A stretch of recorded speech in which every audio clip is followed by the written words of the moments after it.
Universal Epic Universe is an exciting new theme park opening at the Universal Orlando Resort in 2025.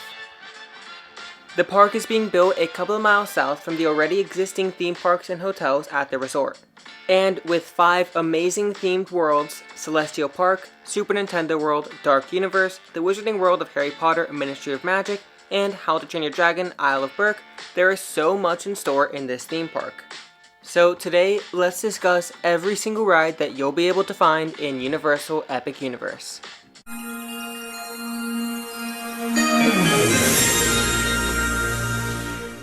Epic Universe is going to allow us to travel to many different worlds through the utilization of portals. The first portal you will enter is known as the Chronos, the entrance of Epic Universe, and our first world, Celestial Park.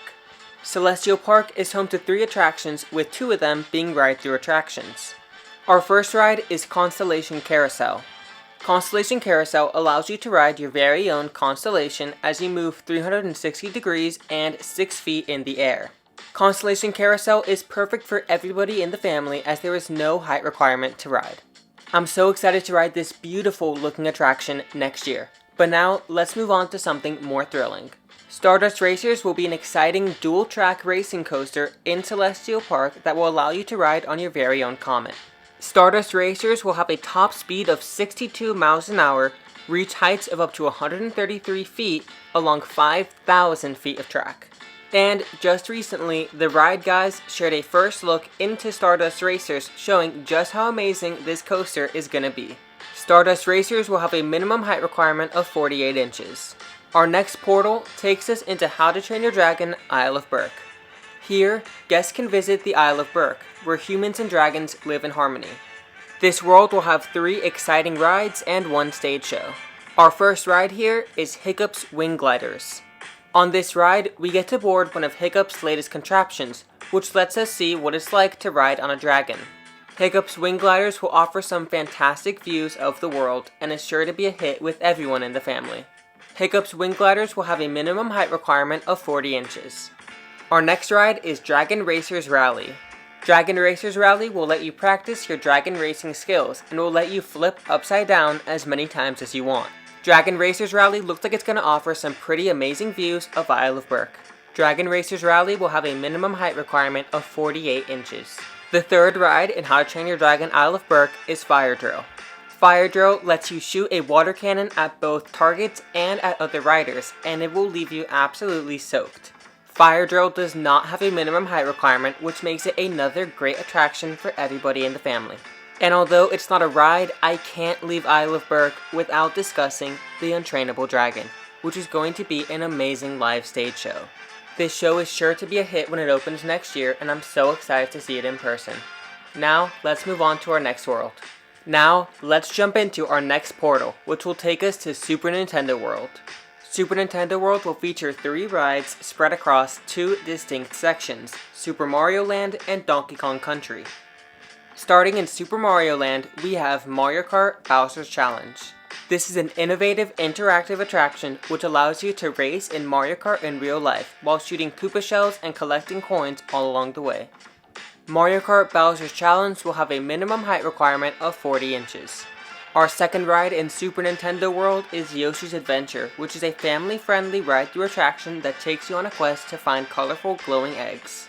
Yoshi's Adventure looks like it's going to offer some pretty amazing views of Super Nintendo World. Yoshi's Adventure will have a minimum height requirement of 34 inches. Our next ride takes us into Donkey Kong Country. Minecart Madness will be an exciting coaster themed to Donkey Kong, where you will jump over gaps in the track on a minecart. Minecart Madness will have a minimum height requirement of 36 inches. Our next portal leads to Dark Universe, where you can encounter some of your favorite Universal monsters. Dark Universe will have 2 amazing but also terrifying rides. Our first ride in Dark Universe is Monsters Unchained: The Frankenstein Experiment, my most anticipated ride in Epic Universe. We enter into a dark and scary manor where we meet Victoria Frankenstein, who has been conducting experiments regarding the monsters. We are here for a demonstration of Victoria's latest technology that allows her to tame the monsters. But instead of the demonstration going smoothly, Dracula leads a revolt of enraged monsters. Universal has highlighted the incredible animated figures for this attraction and has also highlighted the new technology that has been made specifically for this attraction, specifically highlighting a sense of touch that will be involved in this attraction. Monsters Unchained: The Frankenstein Experiment will have a minimum height requirement of 48 inches. And I don't know about you guys, but this is the ride that I'm going to be running to first when the park opens. The second ride in Dark Universe is Curse of the Werewolf, another great looking coaster in the park.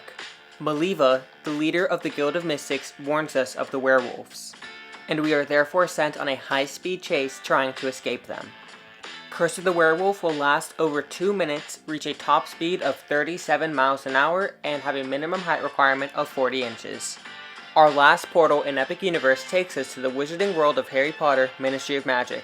The Wizarding World of Harry Potter will take us through 2 different eras of the Wizarding World, 1920s Paris and 1990s London. The Wizarding World of Harry Potter: Ministry of Magic will have 1 ride and 1 stage show. The main ride is Harry Potter and the Battle at the Ministry. Here, we will take the Metroflux, which takes us from Paris to London to witness the trial of Dolores Umbridge. Unfortunately though, Umbridge attempts to escape. So we are sent on a magical adventure throughout the Ministry with Harry, Ron, and Hermione to capture Umbridge.